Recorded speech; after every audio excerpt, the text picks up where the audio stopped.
ఇక Telangana BJP chief Ramachandra Rao మీడియాతో మాట్లాడుతున్నారు. ఇప్పుడు ఆ లైవ్ చూద్దాం.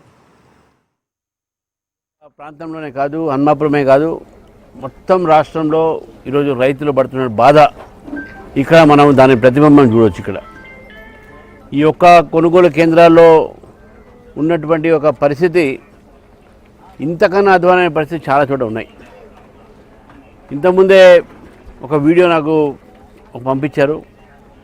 కనగల నల్గొండ జిల్లాలో అక్కడ ఉన్నటువంటి ఒక కొనుగోలు కేంద్రాల్లో ఒక రైతు ఆత్మహత్యకు పాల్పడ్డాడు.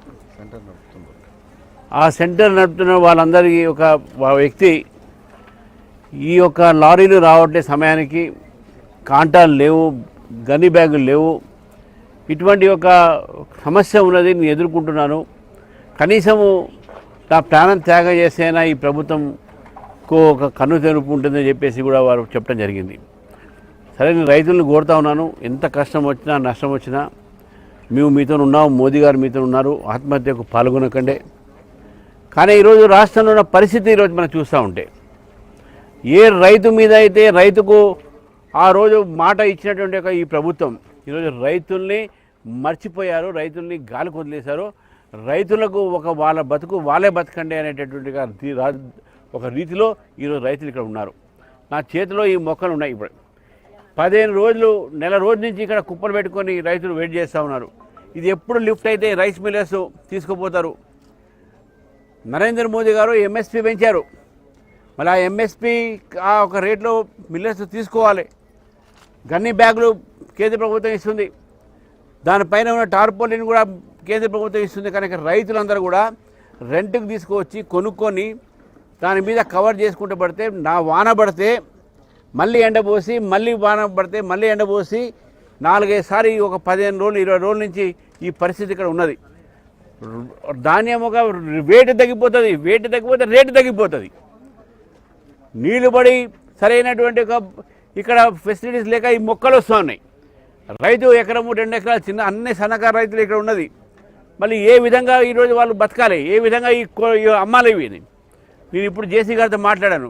గత వారం నుంచి కేవలం 2 లారీలు వచ్చినాయంట. ఇక్కడ చూసాం మనం 40-50 కుప్పలు పడి ఉన్నాయి, అక్కడ 80 కుప్పలు పడి ఉన్నాయి. 100 పైన అని అంటున్నారు. మీవే చూసింది 80 దాకా ఉన్నాయి, ఇంకా 20 అటు ఇటు బట్టి ఉన్నాయి ఇక్కడ. మరి ఈ 100 కుప్పలు ఎప్పుడు ఎత్తుతారు? జేసీ గారితో మాట్లాడితే, సార్ వారు 2 రోజులు మొత్తం ఎత్తేస్తాం సార్ అంటారు. ఇప్పుడు లారీలు వస్తాయని చెప్తా ఉన్నారు. నేను ఇక్కడ ఉన్నటువంటి ఒక యంత్రాంగం, ప్రభుత్వ యంత్రాంగం చెప్తా ఉన్నాను, ప్రభుత్వాన్ని కూడా కోరుతా ఉన్నాను. నేను రైస్ మిల్లర్లు, అదేవిధంగా ఈ దళారీలు మధ్యన ఉన్నటువంటి ఒక ఏదైతే కుమ్మక్కతనం అవుతుందో దానివల్ల ఈ పరిస్థితి ఈరోజు ఏర్పాటు పడింది రాష్ట్రంలో.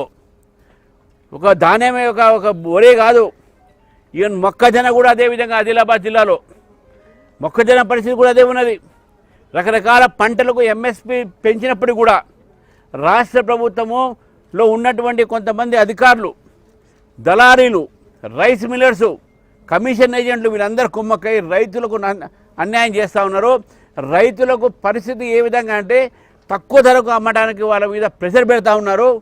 అటువంటి పరిస్థితులు ఇప్పుడు చెప్తా ఉన్నారు. టార్పోలిన్ పెట్టినా కూడా కింద నుంచి పందికొక్కలు వస్తూ ఉన్నాయి, అడవి పందులు వస్తూ ఉన్నాయి, అడవి పందులు తింటూ ఉన్నాయి. అవి ధాన్యం తీసుకొచ్చినట్టు ఒక క్వింటల్ ఉంటే అది సగం క్వింటల్ అయిపోతూ ఉన్నది.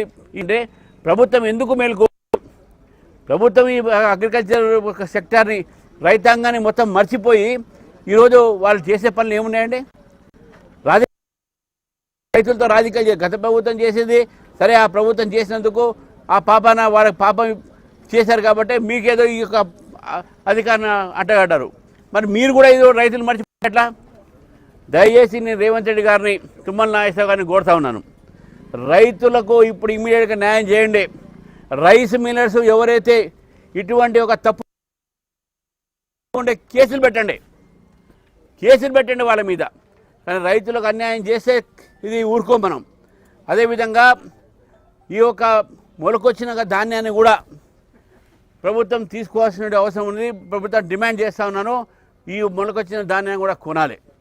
ఎందుకంటే ఇక్కడ ఉన్నటువంటి సన్నకారు రైతులు, నేను ఇంకో విషయం చెప్తా ఉన్నాను, ఇక్కడ 100 కుప్పలు ఉన్నాయి. ఇక్కడ 100 కుప్పలు అంటే ఒక కుప్ప దగ్గర ఒక రైతు ఉన్నాడు. ఇక్కడ రైతుతో పాటు వాళ్ళ కుటుంబం ఉన్నది.